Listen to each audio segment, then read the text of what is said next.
My name is Soul of Anticon, and I've been making music since 91, 92. I've been putting out records since 94 independently. You know, it's been a long, hard road of fame, fortune, money, you know, death and destruction, but it's been good. It's been real good thus far. I mean, I definitely carried a lot of the burden for quite some time, but you know, it was a collective idea. It was essentially me and Pedestrian in the beginning thought of Anticon. It was it's a culmination of a ton of things. It's not, you know, but yeah, I did a little bit in the beginning. Just because, you know, even back then, you know, 5 years ago, 8 years ago, however long ago that was, it's just the music industry has always been an unfriendly place to creative people who don't, you know, see things the way that certain people see things. And so it was, you know, at the time, you know, in order for us to make the music we wanted to make, we didn't have an option. We had to form together and put out the music under our record label, because if we didn't, then no one else would do it for us, because our music was too weird or too difficult to be, you know, easily packaged and sold to people who, you know, have no points of reference, I guess. I have a hard time describing it. I mean, it's hip-hop music. I'm an MC. You know, I read a lot, and I spend a lot of time absorbing people, places, and ideas. So I guess my music is, you know, it's difficult. You know, it's difficult. It's me. You know, that's all I can say about it. Is that it's you know, it's trials and tribulations, you know, put on record for whoever cares to listen to it, basically, you know. I mean, for me, I guess what unites the Anticon roster is the fact that it's a ton of people that are all thinking the same way, and nobody really knows, and there's nothing that I can put my finger on that says it ties all these people together, but there's a certain way of thinking that it acknowledges that we live in decadent times, and the music we make is a reflection of, you know, like you know, we're idealists, and I think that's probably the biggest thing about our music that to me anyway, when I think of all these guys, I think of their vision of how the world should be and against the way it is today, and I think it's just a spirit of, you know, hope that normal people can make it. I don't know. That's what it is for me, I guess. But it's, you know, it's art. It's an artistic movement, and, you know, people just making whatever comes out of their bedroom, whatever comes out of them, and putting it out there for people to absorb, basically, you know. I met everyone in Anticon through the internet. It was right when the internet was coming about, right when people were starting to connect.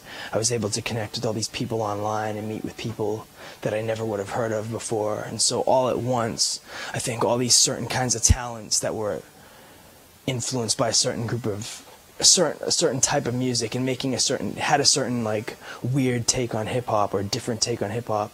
I think we all met each other, and, you know, out of that, we just got to keep multiplying it against each other, you know.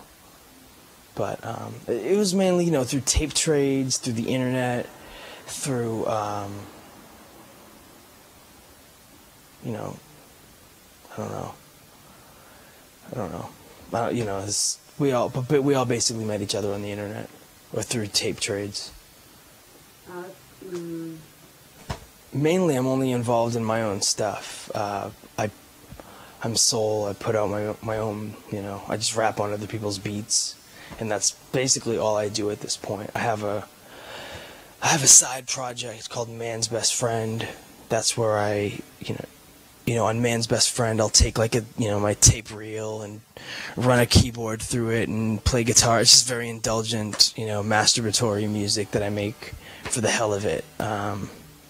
And so that's what the Man's Best Friend stuff is. And then my solo stuff is just me over alias beats or over no stom beats or over music that Gel makes me, you know. And so that's what I do for Anticon, basically. You know, Alias. I met Alias in a mall in 1992. He's been making my music ever since. We've been doing music together for 10 years now. He's from Maine as well. He's a producer. He's my favorite producer, basically, to work with. His music is dark. It's very... I don't know, Alias has a very distinct sound to the music he makes, and it's very dark. It's very gutty. It's very... brings, you know... makes me feel very primal. I hear an Alias beat, and I know that, you know, for the Selling Live Water I wrote on the road for the first time, touring the world. Like, I'd never left America or Canada before, and all of a sudden I'm going to Europe, and I'm going to Australia, and I'm going to Japan, and all these things I'd thought about my whole life but couldn't really articulate. And then I went to all these places and started actually spending time in places and soaking people up and places up and actually reading the news and, you know, trying to understand world history. And I just spent all this time, you know, instead of being completely cynical towards everything, to try to understand what things were really about. So this is what that album is about, basically. It's me trying to get a grasp on what exactly is screwed up about the world instead of making swooping generalizations. And the music that came out of that was, I was living alone at the time with some guys in an apartment that smelled like beer and, you know, and tofu and you know, and I was struggling. I hadn't made any money for a long time. I'd just been like living like crap, and so the music I made was very desperate. It was very dark. It was very, you know, and I was working with Alias, so all the music I made at that time was very. You know, it was just intense and, you know,